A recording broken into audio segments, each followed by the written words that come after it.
Everyday injustice. Too many wrongful convictions. Corruption has infected the criminal justice system, leaving too many people helpless, fighting for their lives. Instead of receiving justice, people suffer. Is that why they say justice is blind? Hello, and welcome to the Everyday Injustice Podcast. I'm your host, David Greenwald. For the past 10 years, we've operated Vanguard Court Watches in California, including San Francisco, Sacramento, and Yolo counties. Our goal? Expose everyday court injustices, and now, more broadly, shine a spotlight on injustices in the entire criminal justice system, in the form of wrongful convictions, police and prosecutorial misconduct, and mass incarceration. This podcast hopes to take it a step further and highlight criminal justice reform on a national level. Everyday injustice.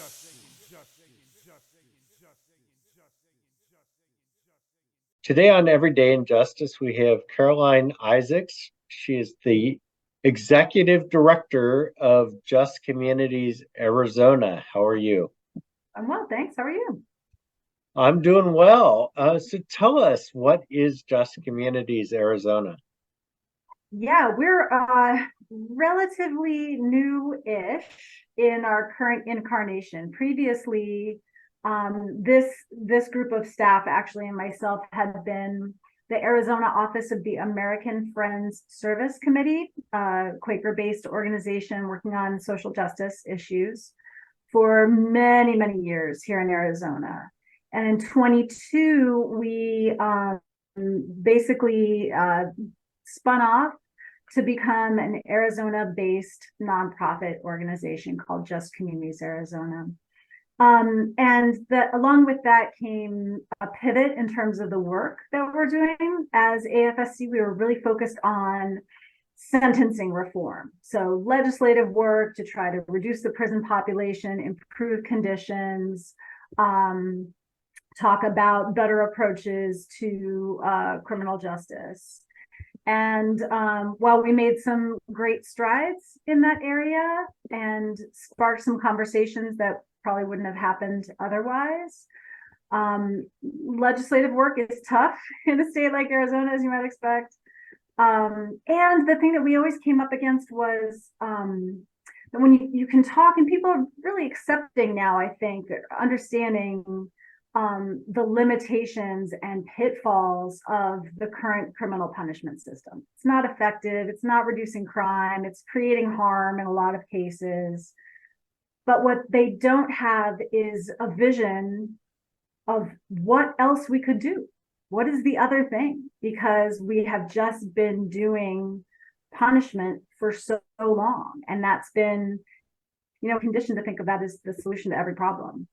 So JCA's mission is really to find and uplift the examples of community-based safety with a capital S that already exist, and to build out that structure and show the many ways that communities can and do and are making themselves safer in other ways.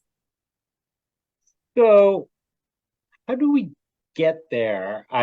I see, one of your missions is we envision a world in which prisons and jails are unnecessary. And I see that as kind of a realistic approach to abolition, because you seem to be acknowledging that at least right now they may be necessary, but you want to reduce them. How do we get to where you want to be? We have to think about what safety is very differently. So there's a huge narrative and conceptual change that needs to come with this, to break up these silos of safety is safety from a level, and it's somehow created posthumously, right? Like the current criminal justice system waits until something terrible happens and then comes in to decide who's at fault and punish them. That's not creating safety. So we have to really think about what are the things that make us safe.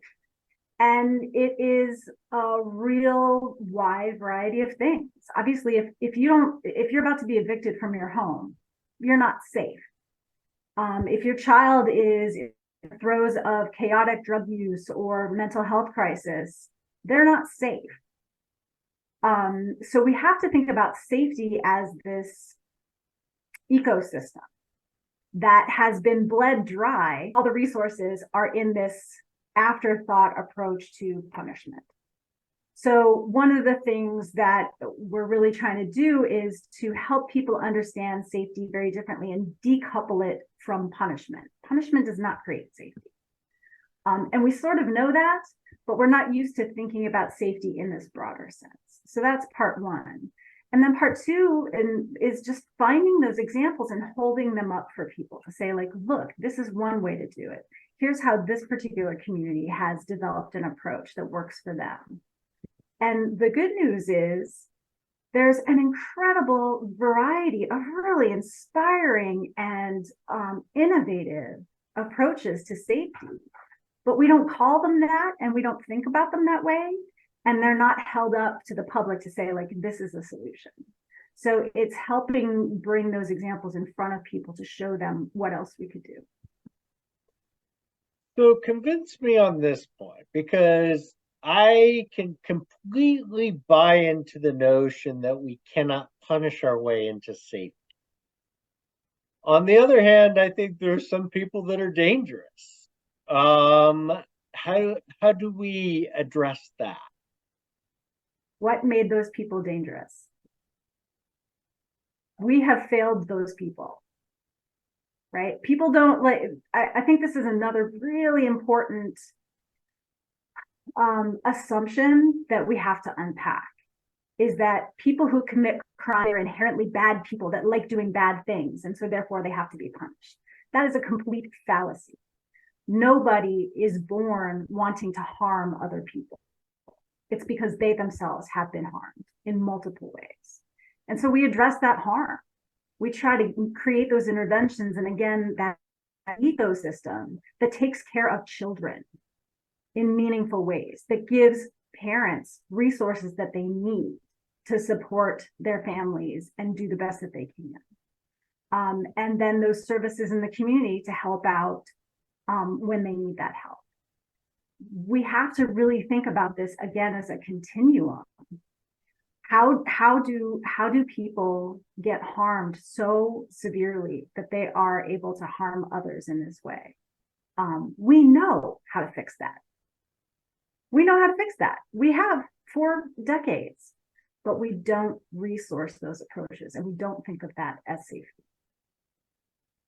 And I want to continue pushing you a little bit, just because I feel like a lot of people are gonna dwell on this point. I can buy into, 99% of the people falling into what you just said. But don't you think there's like 1%, maybe even less than 1%, but not zero, people that are just bad at the core? No, I don't believe that. I think there are people who have done horrible, horrible things to other people. But I don't believe that anyone is inherently bad. I think that's just contrary to everything that we know about human beings. They may be very sick. They may be very ill, in which case they need a treatment and not a punishment. So how do we get there, I guess, is the critical question. Because, look, and just so you understand, like, I hang out with people that, had at one point, committed pretty bad things. Like, I hang out with former convicted murderers. And, they go through a process, and, I'm not a big believer that prison is the answer, but, at the end of the day, they're not bad people. They've made bad decisions. But how do we protect society then if we're not going to incarcerate? Right. So again, all of this stuff, this larger definition of safety, is about protecting society. But let's think about what is it that we're actually protecting society from? Because if we actually think about the types of behaviors that we're concerned about, right? Who's in prison? A huge percent of those people have not physically harmed anyone. They're in there for drugs. They're in there because their behavior was erratic. They're in there because they stole things from people. So the actual number of folks that have committed physical harm to others is actually very small. So we also have to come out of this mindset of being fearful of everyone, of feeling constantly under threat from crime, that we're not looking at and unpacking what actually is that. And when we do look at crimes against persons, it's individuals who one another. It's often within families or within communities. It's retributive, right? It is not the like bad guy jumping out from behind a bush kind of story we've been sold. So we have to just get like really analytical about what is it that we're afraid of?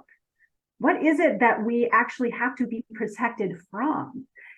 And where is the actual harm occurring to our communities, right? If we look at right now, the number of people who are unhoused, that is an insane amount of harm that is happening to people that has very little, there's very little energy to address that as harm, as safety, right? But everybody's scared of those people because they're out in the street urinating or doing whatever they're doing, and that's scary to us, right?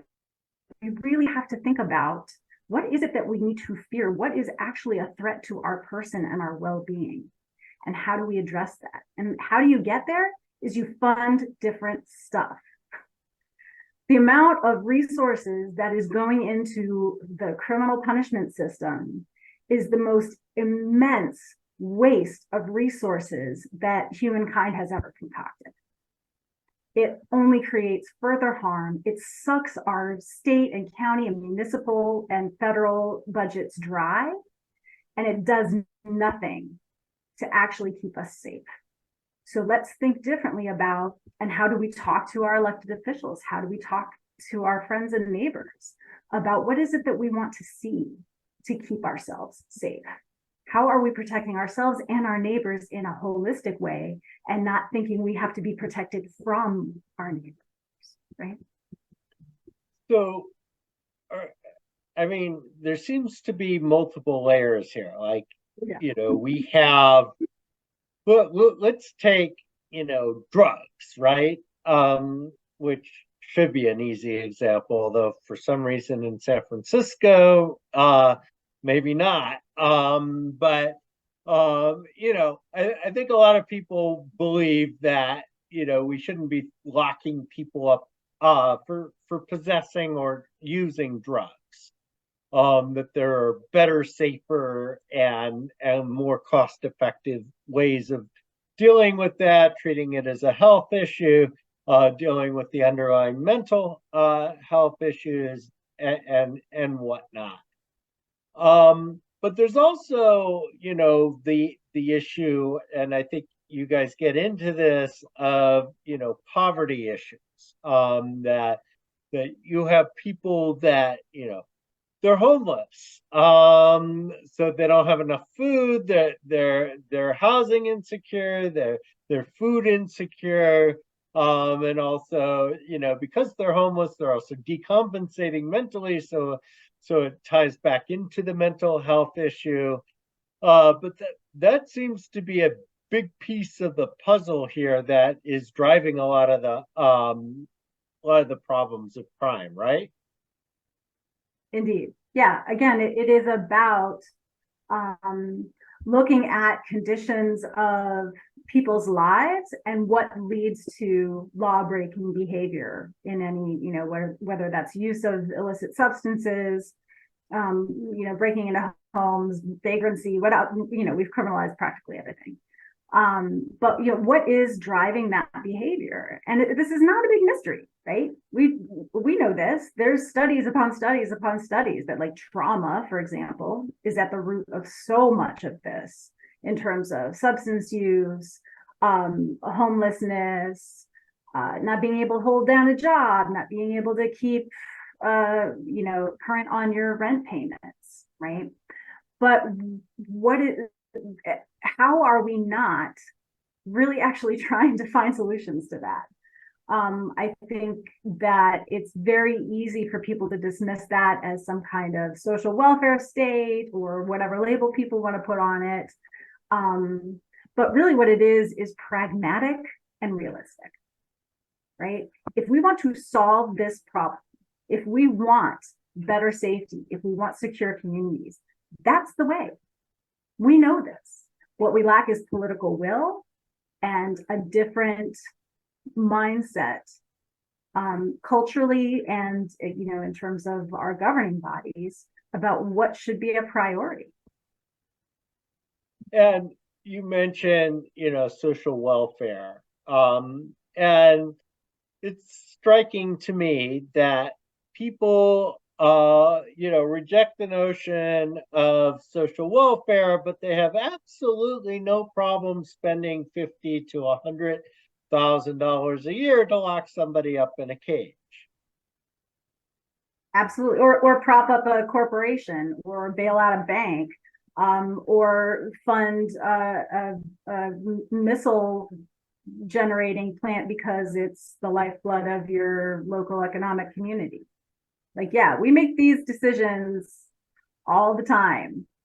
And, even those fiscal hawks are willing to spend virtually anything on, say, defense or punishment systems.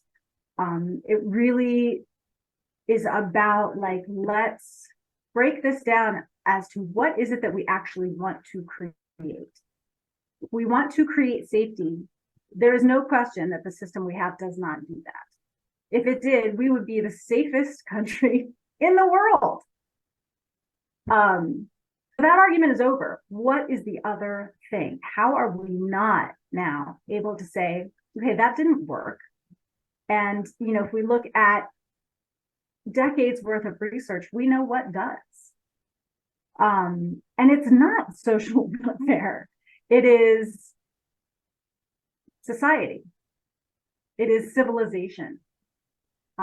Is providing resources to people so that they can live their best lives and be productive. So, do you believe we can get down to zero? I do. It is possible. This is the maddening thing, right? Is that it's all based on decisions made by people who are basing their decisions on things other than what's best for their constituents. Let's be real. So it is about the brokenness of a lot of our government and institutional structures. And that just takes a lot of heavy advocacy. But again, the reason that at JCA we chose to, like, really go micro and look into communities is that that's a much more manageable level to have these conversations and to look at existing examples. Because guess what? There are communities, under-resourced communities of color primarily, that have never been able to rely on the state to keep them safe, right? Those communities have created safety in multiple ways over generations. They're doing it right now. So let's look to that. What's already happening? How are people doing this now? And how can we build on what already works? So what is step one? For us, step one is always research. So we conducted a couple of research projects just here in Tucson in our backyard. We did a survey of over 1,200 Tucson residents by geographic ward that is representative of the demographics of this town. And we asked people about the quality of life issues. We asked them about their interactions with the criminal punishment system. We asked them what resources they'd like to see in their communities to make them safer. And the results are very encouraging because people, by and large, get that what we have doesn't work and they know what does. So they're like, we need to address housing across the board. That was like the number one result. People get that that is a crisis and it needs a solution. People are concerned about inequality. That was the #2 concern that people expressed in this survey. So that points to the fact that people, A, recognize that there is inequality, and B, that they feel that's a problem that needs to be addressed, and they are invested in doing that. And people get what we need. They want to see more mental health treatment, more substance abuse treatment, better resourcing for schools. They see very clearly what it is that we need. So taking that research to say to our leaders, your constituents are there with you. Like, they're ready for this. 4% of people said we need more police in this survey. 4%, right? They didn't say we don't want any police. They said we don't need more police, right? Like, that is not the solution that's going to get us out of this. They want to see investments in this ecosystem, right? They get it.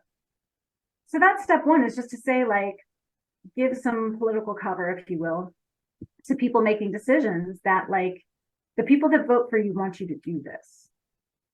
They're not out here yelling and screaming about how, like, I'm concerned about crime in my neighborhood. They're concerned about lack of housing in their neighborhood. So that's good news. And the next step is, again, to find and resource and build those examples. So we just finished a statewide dialogue series where we had panels of folks from national models, different organizations in different states doing cool stuff, and organizations here in Arizona talking about their approaches to say, look, you could do this, you could do this. They're doing this, it's working here. The good news is that there's an incredible array of options for us once we choose to make different decisions. So you sound like an optimist. That's good. Yeah, I'm not. I've been doing this way too long. I have seen how the sausage gets made.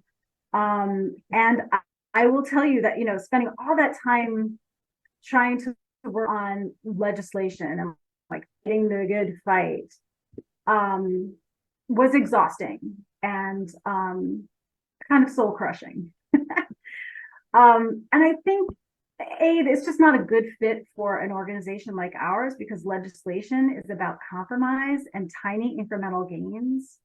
And going back to family members every single year and telling them that their son, daughter, wife, whoever is not going to get out, is not going to benefit this year, couldn't do it anymore. What is giving me energy and hope is, again, like, there is great stuff already happening. It can be done because it is being done. And all we really have to do is build that out. And it's just so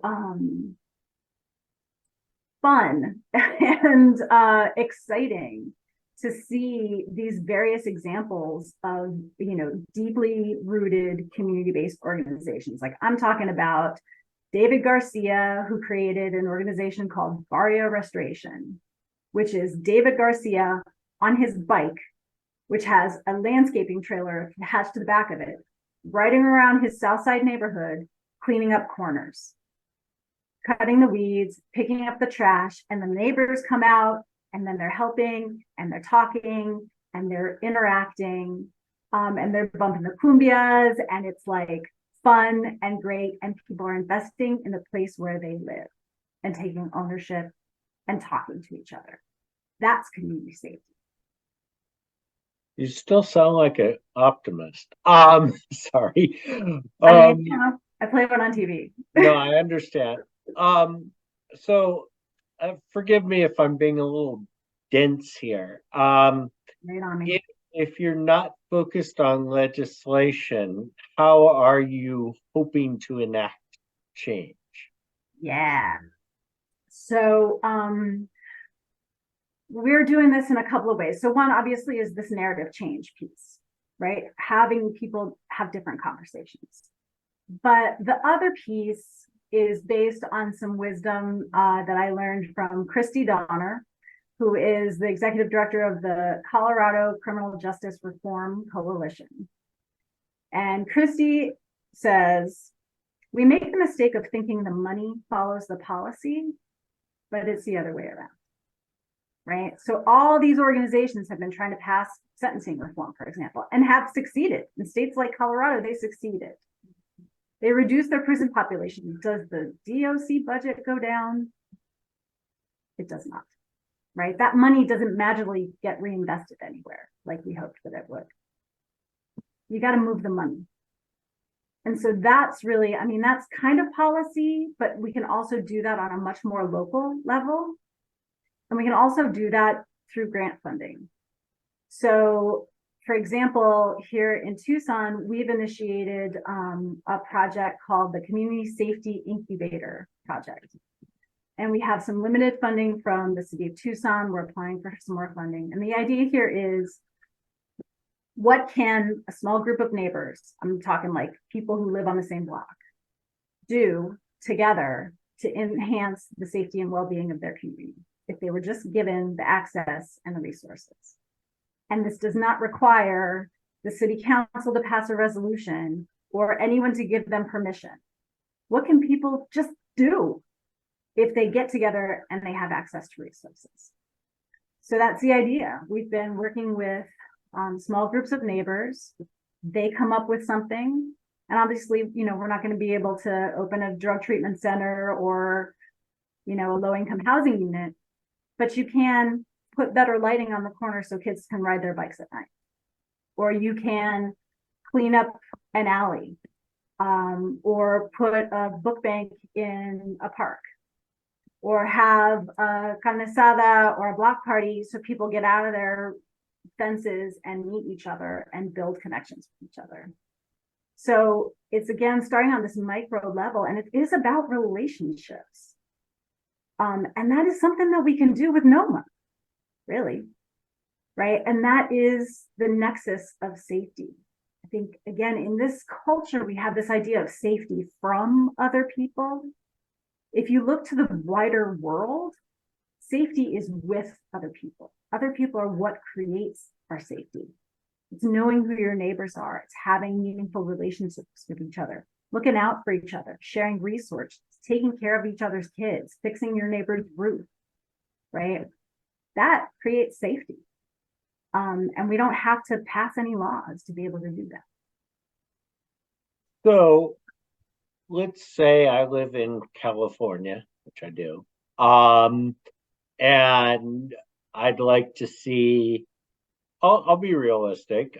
I'd like to see a much smaller footprint for our carceral system. I'm not quite at zero.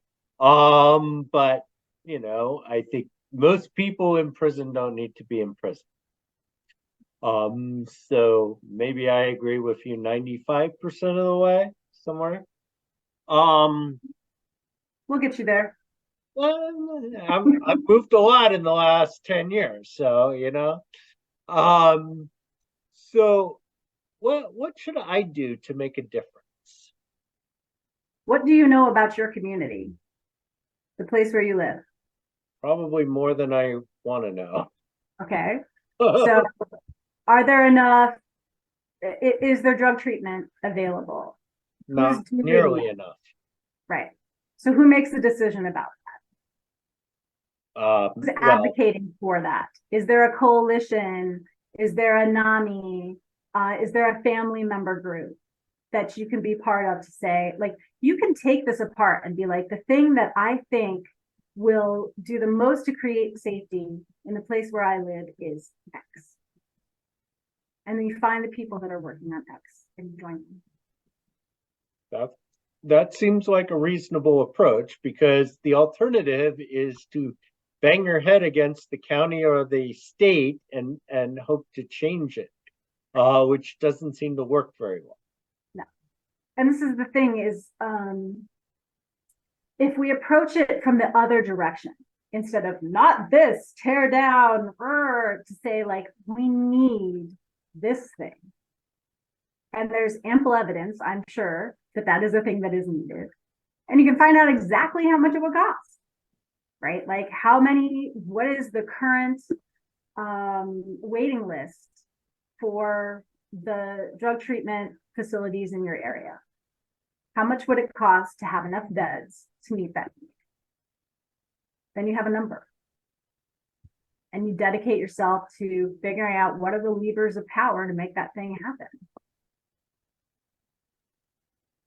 Yeah.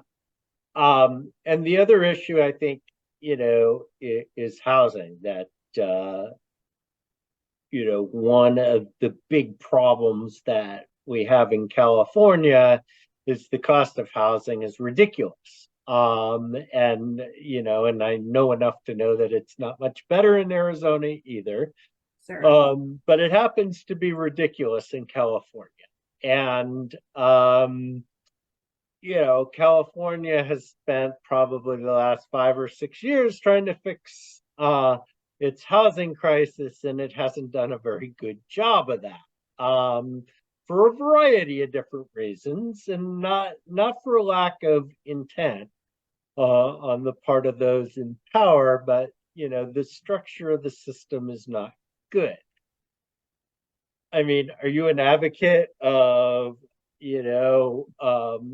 these micro houses, or these little pods, or I mean, what do you see as the solution to that? Yeah, so this is the trick, is there's not one solution to that. Yeah, of course. There are multiple solutions to that. So what is something you can get your hands around, right? I think is what you're asking. And yeah, if you're situated in X town in California, what is it that you can do? So I guarantee you that there are organizations that are working on that you can join. And it's like one of my favorite examples from here in Tucson, and I suspect it's not the only one that exists, is called Community Home Repair of Arizona, CHRPA. And essentially what they do is they have staff and volunteers that go to low-income people's homes and fix stuff. Right. So like if you are like, a lot of the cases that they see are like elderly people in a trailer, right? They own their own home. They are not homeless. But if they can't fix the broken water heater, they will, because they can't afford to fix a broken water heater. They're on a fixed income, they're elderly, Social Security, whatever. Somebody comes in and fixes your water heater, you just saved somebody from a complete life crisis, right? And that's something that groups of folks can do and do already, right? That, elderly neighbor that needs XYZ done on their house, people come together and they help out with that. So find out like who's in your neighborhood that might be housing insecure. And what is it that you or others together might do to support that person? It's there are tiers. Obviously, we need more affordable housing. We need for landlords to not be greedy bastards. We need for people to not come in and buy up all the housing stock and flip it so that they can make a ton of money. There are legislative policy changes that need to happen. And in the meantime, we have us. And there's a lot that we can do together to support each other and keep folks in the homes that they have. So we're almost out of time. Is there like a blueprint or something that somebody could access who, wants to make a change in their community? So we are, we have, for example, the research survey that I mentioned is on our webpage, justcommunities.org. There's an interactive dashboard that you can go in, and we're outsourcing everything about it. So if you want to see how we did that research, we use Google Forms. It's like anybody could do this, and we're happy to share that information. The incubator projects, we just finished our first pilot, and so we're going to be putting out some information about how that worked, what we did, how much it costs, all that kind of stuff, and continue to update that. And we also just have some information on our webpage about just this perspective and this changing the way that we think about safety, because that's really where it begins. We have to think about these things very differently, and expand our notion of safety beyond this perceived threat of crime to the things that we all need and share that make us safe. Well, I want to thank you for coming on and sharing your work. I mean, very interesting, very challenging, obviously, but very worthwhile. Thank you. I really appreciate the opportunity. Thanks for having me. This has been Everyday Injustice. We've been talking with Caroline Isaacs. She's the Executive Director of Just Communities Arizona. I'm David Greenwald, your host of Everyday Injustice, and join us again next time for more tales from the injustice system. Thank you to George Powell and Norman Mousequake Barrett for the use of our opening, Everyday Injustice. You can see more of George's music at www.justiceforgeorgepowell.com. That's Justice for George Powell, all one word, .com.